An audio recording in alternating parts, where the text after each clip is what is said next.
If you are standing in your kitchen on a rainy Tuesday morning looking at a pension statement that reads exactly £200,000, you might feel a sudden wave of relief. But that number is missing a silent, devastating variable. Let me tell you about David. He is 58, a logistics manager from Coventry, and he has spent the better part of 3 decades paying into his workplace pension. He has £200,000 in his defined contribution pot and another £50,000 tucked away in an ISA. He has done the sums in his head. He is ready to hand in his notice. And honestly, £200,000 is a real achievement.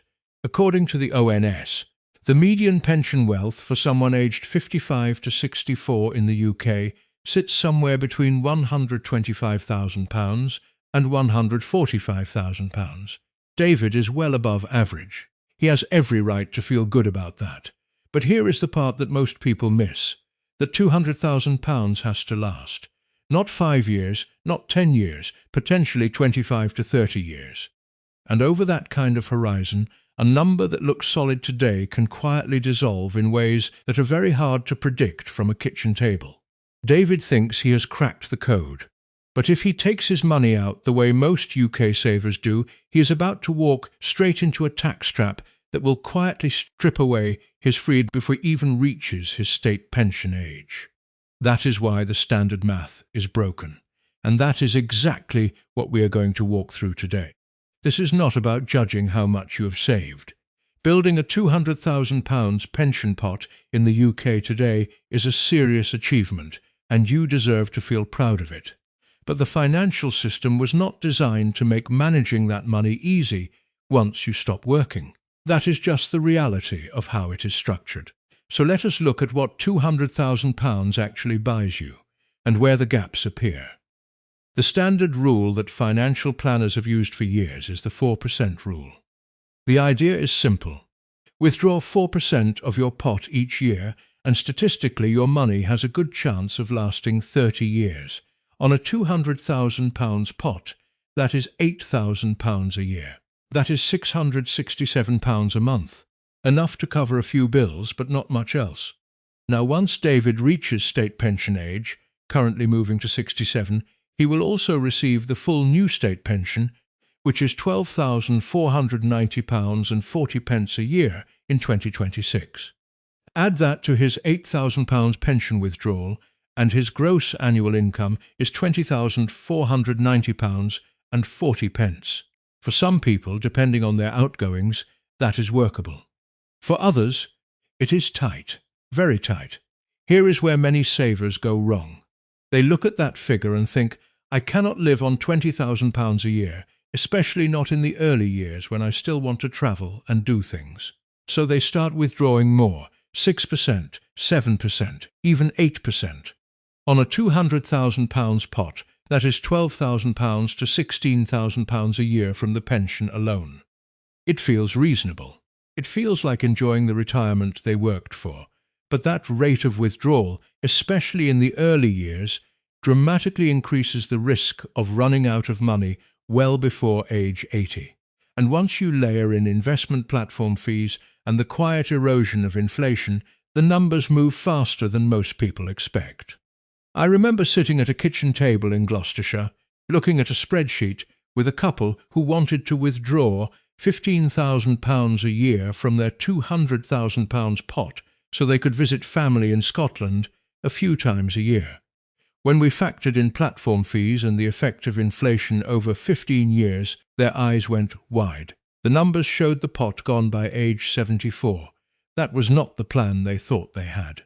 That is not a horror story. It is just the compound effect of a few variables working against you at the same time.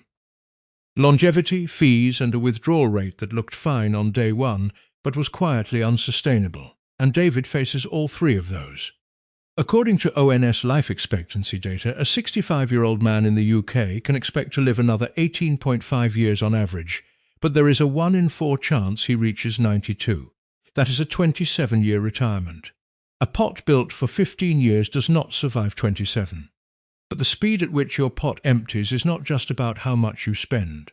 There is a silent partner who takes a cut before you even get to touch it. Most people focus on how much they withdraw from their pension.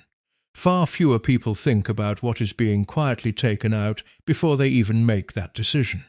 Let us start with fees. A typical UK pension drawdown setup, combining a fund manager charge, a platform charge, and an ongoing advisory fee, can easily add up to 1.5% per year.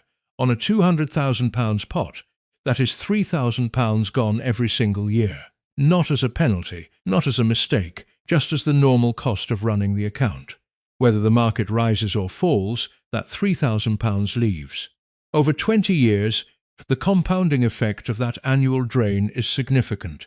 It is not the biggest threat on its own, but in combination with the others, it matters. The second drain is inflation. The things that retired people actually spend money on. Council tax, energy bills, food, car insurance renewals tend to go up year after year. An income that feels comfortable at age 60 can feel genuinely tight by age 72 if it has not kept pace. This is not a dramatic scenario. It is just the ordinary passage of time. The third drain is the one that catches people most off guard: sequence of returns risk. The order in which investment gains and losses occur matters enormously when you are drawing money down. Here is what that looks like in practice. Say David retires and the market drops 15% in his first year. His £200,000 pot falls to £170,000 before fees and withdrawals. Then he takes his planned £10,000 income. He is left with £160,000. To get back to where he started, the remaining pot now needs to grow by 25%, just to break even, and he still needs to keep withdrawing every year. That recovery is very hard to achieve while you are simultaneously spending down the pot. The math simply stacks against you. The way to manage this is not to try to time the market. The practical approach is to hold a cash buffer, roughly 2 to 3 years of living expenses, in a separate cash account. If the market drops in year 1, you live off the cash and leave the pension pot alone to recover. When markets recover, you replenish the buffer. It is not a sophisticated strategy, but it is the difference between a retirement that survives a rough start and one that does not. The fragility path is taking everything out of your pension into a single equity drawdown account and hoping markets cooperate from day one. The resilience path is building a structure that can absorb a bad year without permanent damage. But even if you get the fees and the market timing right, there is still one massive decision waiting for you the moment you retire. It is the most tempting offer in the UK financial system, and it is exactly where the biggest tax trap is hiding. When you retire, the UK pension system offers you something that feels like a gift: 25% of your pension pot, completely tax-free. On a £200,000 pot, that is £50,000. No income tax, no strings attached. Just take it, and most people do exactly that. They take the full £50,000 in one go. They pay off the last of the mortgage, or they put it into a cash savings account, or they spend some of it on the kind of things they have been putting off for years. That all feels completely reasonable. But here is the part most people do not see until it is too late. Once you take that £50,000 lump sum, the remaining £150,000 in your pension is fully taxable every time you withdraw from it. Every pound. And the problem compounds when you reach state pension age at 67. At that point, you start receiving the new state pension, currently £12,490.40 a year. Your personal allowance, the amount you can earn before you pay any income tax, is £12,570.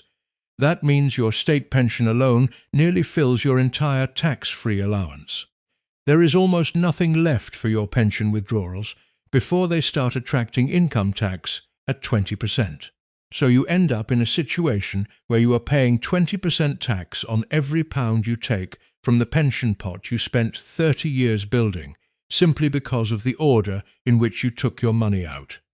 This is the trap, and it is entirely avoidable.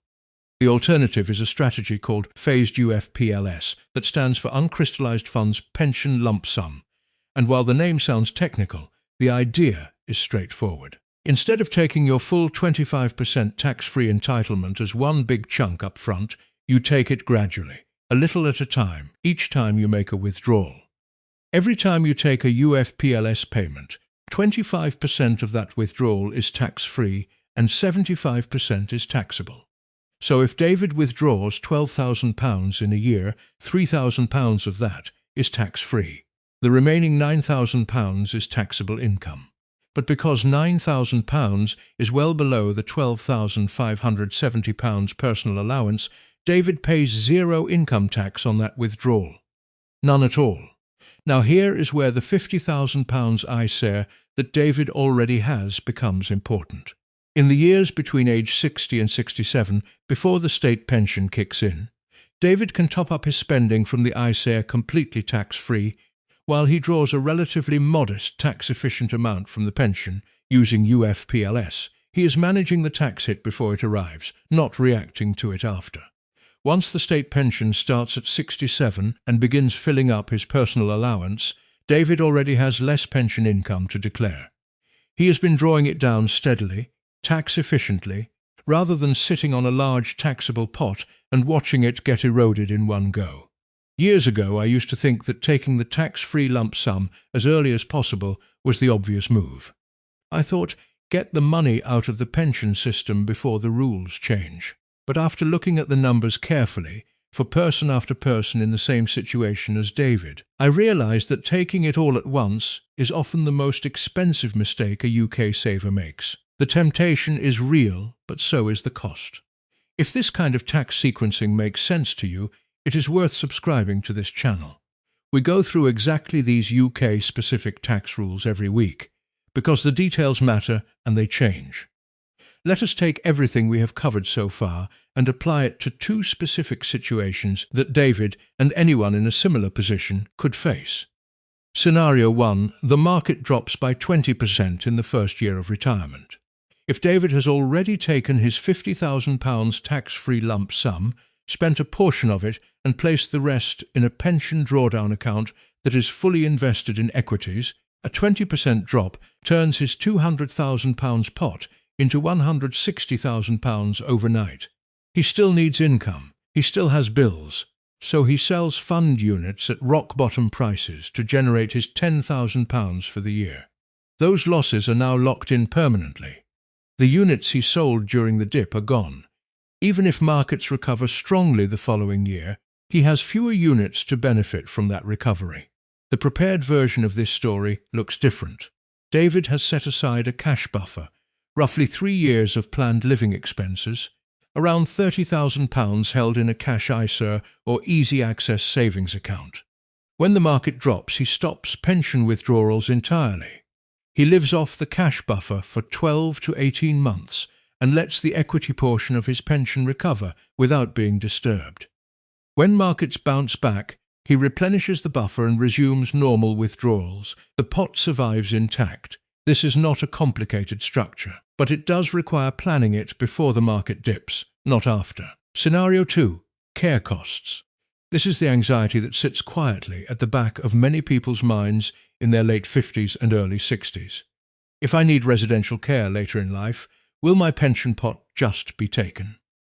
According to the Money and Pension Service, pension pots that remain inside the pension wrapper, money you have not yet crystallized or withdrawn, are generally excluded from local authority financial assessments for care home fees. Cash sitting in a bank account is fair game. Physical property is fair game. But money still inside the pension structure has a degree of protection that many people are not aware of. Managing these risks requires a shift in how you think about your money. And for most people, the hardest part of retirement is not the maths. After 40 years of disciplined saving, spending your capital feels uncomfortable, almost wrong. Many people who retire with a solid pot live too frugally in the early years, missing out on the travel and experiences they worked for, while quietly worrying they will run out. Others do the opposite. They spend freely in the first few years and then face a very different conversation by age 72. Both patterns have the same root cause. There is no clear system to tell you what is safe to spend. So here are 2 concrete things worth doing this week. First, log into your pension provider's portal and ask one specific question: does your plan support phased UFPLS withdrawals, or do they only offer standard drawdown? Not all providers handle this in the same way. Some make it easy, some require a specific arrangement. Knowing what your provider supports is the first practical step, and it costs nothing to find out. Second, go through the last 3 months of your bank statements and split every transaction into 2 categories: essential costs, tax, energy, food, prescriptions, and lifestyle costs, meals out, holidays, subscriptions, the things that make life enjoyable but are adjustable. Once you can see that split clearly, you have a much better foundation for working out what your actual income floor needs to be. I do not know your exact health situation, and I am not pretending there is a formula that removes every uncertainty. But I do know that clarity beats anxiety every single time. Getting these 2 things clear before you make any major pension decisions puts you in a fundamentally stronger position. A £200,000 pension pot can absolutely buy you freedom in retirement, but not if you take the money out the way most people do. The fee drain, the state pension tax trap, the risk of a bad first year in markets, these are all manageable, but only if you plan for them before they arrive, not after. Phased withdrawals, a modest cash buffer, and a clear picture of your actual spending needs. That is the structure that gives a £200,000 pot a real chance of lasting as long as you need it to. If you want to keep navigating your UK retirement with this kind of clarity, subscribe to Arthur's UK Retirement Guide. Thank you for watching, and I will see you in the next one.